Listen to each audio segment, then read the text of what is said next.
ছোট্ট বন্ধুরা, সবাই কেমন আছো? তোমরা গল্প শুনবে তো? আজকে তোমাদের শোনাবো দাদুর জন্য ভালোবাসা গল্পটি। রূপাকে দাদু গল্প শোনায়। দাদুর ছেলেবেলার গল্প, গ্রামের মাঠে ঘাটে ছুটে বেড়ানোর গল্প, বাংলা মায়ের গল্প, বাংলা মাকে ভালোবাসার গল্প। গল্প শুনতে রূপার খুব ভালো লাগে। একদিন দাদুর মন ভালো নেই, এতে রূপারও মন খারাপ। রূপা ভাবতে থাকে দাদুর মন ভালো করতে হবে, কিন্তু কিভাবে? দাদুকে চশমা পরিয়ে দেয়, তাদিন নেচে দেখায়। তবু দাদুর মন খারাপ। না, এভাবে হবে না, অন্য কিছু করতে হবে।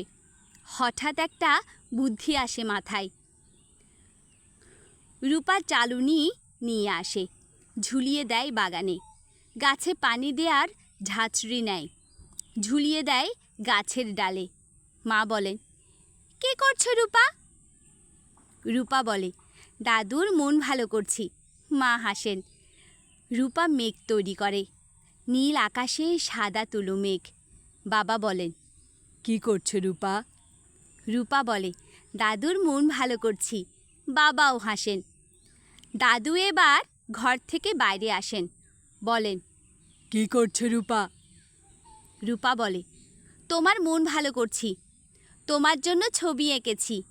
দেখো কি গরম, সূর্যের তেজে ঘামছে লোকটা। এখানে সবাই বৃষ্টিতে ভিজছে। এপাশে নির্মল আকাশ, আকাশে ভেসে বেড়াচ্ছে মেঘ। ঘরে উঠেছে সোনার ফসল, নতুন ধান। এরা মনের আনন্দে ধান ভানছে, শীতের পিঠা তৈরি হচ্ছে, মজা করে খাচ্ছে সবাই। আর এই দেখো, ফুলে ফুলে ভরে গেছে প্রকৃতি। বাংলাদেশের চিত্র এঁকেছি দাদু।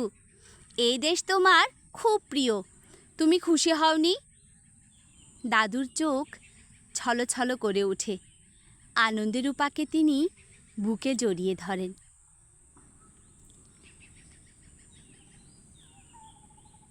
ধন্যবাদ সবাইকে।